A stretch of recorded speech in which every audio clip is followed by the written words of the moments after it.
pengisian kodam itu yang betul, yang tepat itu harus melalui ritual puasa. Selama puasa itu mengamalkan bacaan doa mantra kodam tersebut. Itu ibaratnya sampai itu korban ilmu internet gitu loh. Jadi korban ilmu internet itu kan sebetulnya kan ilmu-ilmu yang ada di internet itu kan hanya sebatas tambahan saja. Jangan dijadikan pedoman dasar. Yang dijadikan pedoman utama itu yang membimbing secara langsung gitu loh. Itu satu. Soalnya apa? Ini kan perbedaan antara ilmu dan ngelmu. Di diri saya ini ada apa semacam kayak jin khotam itu, apakah ada aura negatif gitu loh. Soalnya ada yang bilang itu, yang katanya punya indigo itu bilangnya ada aura negatif gitu. Itu. Niku pripun? Ya, itu sebelumnya saya mau tanya dulu, Mas siapa ini tadi Mas? Lupa saya. Mas Mubarok ya? Ali Mubarok. Oh Mas Ali aja itu ya biar panggilnya enak ya. Gini Mas Ali, sebelumnya seperti itu kita juga mau butuh diagnosa dulu dalam arti penelusuran. Itu apakah Mas Ali seperti itu apa pernah isian kodam atau pasang kodam ataupun mengamalkan amalan atau wiritan atau apa itu loh?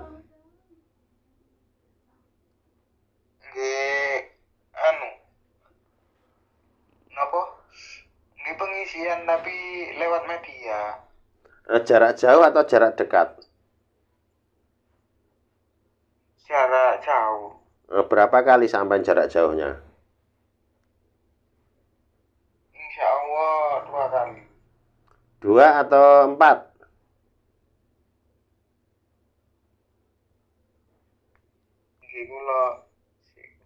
Masih saya ingat. Sepertinya 4 kali ya, Man.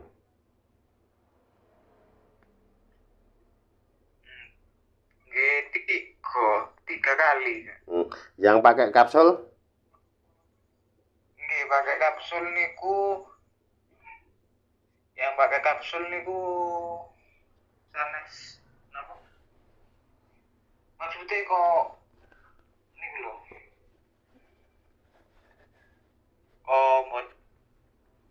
Dan maksudnya kok merasa bingung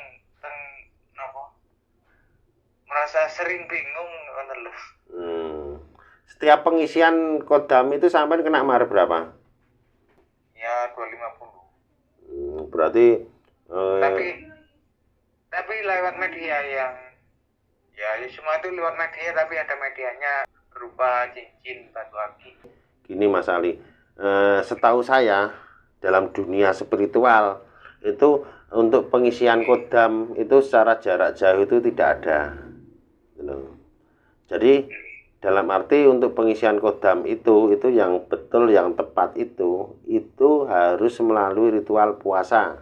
Selama puasa itu mengamalkan bacaan doa mantra kodam tersebut. Jadi dalam arti kalau jarak jauh, apalagi secara higienis itu tidak ada, itu endingnya biasanya itu yang ditimbulkan hanya dampak energi negatif gitu loh. Jadi dalam arti energi negatif itu sering emosi yang tidak disadari, sepatah dua patah kata, gampang marah-marah tanpa sebab, terus sering cekcok dengan pasangan sendiri. Dalam arti juga itu kalau belum ada jodoh itu nanti akan menjadi penghalang penghambat perjodohan. Kenapa seperti itu? Karena melihat lawan jenis cewek atau perempuan itu sepertinya suka didekati itu lari nggak mau, karena melihat di tubuh seseorang itu yang ada energinya negatif itu seperti menakutkan atau serem atau gimana ya, itu seperti itu. Dan nanti kalau ibaratnya sudah rumah tangga, ada pasangan, itu sering cekcok dengan pasangan. Kalau itu kadang-kadang itu sering putus pacaran di tengah jalan. Itu juga kecemasan itu melanda. Itu kalau malam seperti ini mau tidur itu pikiran itu halusinasi ke Surabaya, ke Jakarta baru bisa tidur. Jadi kayak akan-akan tuh kayak kecemasan, itu seperti itu. sulit tidur. Nah, itu sampean sulit tidur itu kan karena sampean selama ini semenjak sampean pemasangan katanya kodam itu kan yang dari jarak jauh atau apa itu seperti itu kah? Nggih. Tapi niku yang nggih bener keempat kali, tapi keempat kalinya itu cuman lewat kapsul non media, ya kapsul 14 intan. Ya, itu gini Mas. Dalam arti apa? Sampean itu Mas Ali itu ibarat maaf ya ini nanti maaf ya sebelumnya ya. Itu ibarat sampean itu korban ilmu internet gitu loh. Jadi korban ilmu internet itu kan sebetulnya kan ilmu-ilmu yang ada di internet itu kan hanya sebatas tambahan saja. Jangan dijadikan pedoman dasar. Yang dijadikan pedoman utama itu yang membimbing secara langsung. Gitu loh. Itu satu. Soalnya apa?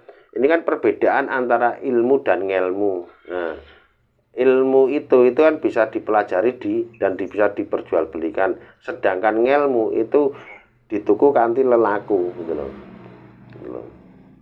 Itu seperti ini. Jadi dalam arti kalau sampai itu kayak laku ngelmu tanpa guru gitu loh. Soalnya apa? Saya mengatakan seperti itu soalnya apa? Itu sampai mempelajari suatu keilmuan itu hanya di media sosial. Jadi dalam arti guru sampai itu kan semu. Gitu loh. Itu seperti tapi itu. Apa? Di rumah saya ya sering ya enggak seberapa sih. Nah, ada kejadian aneh kayak saya tinggal keluar itu tiba-tiba lampu itu mati sendiri itu dari siapa itu loh.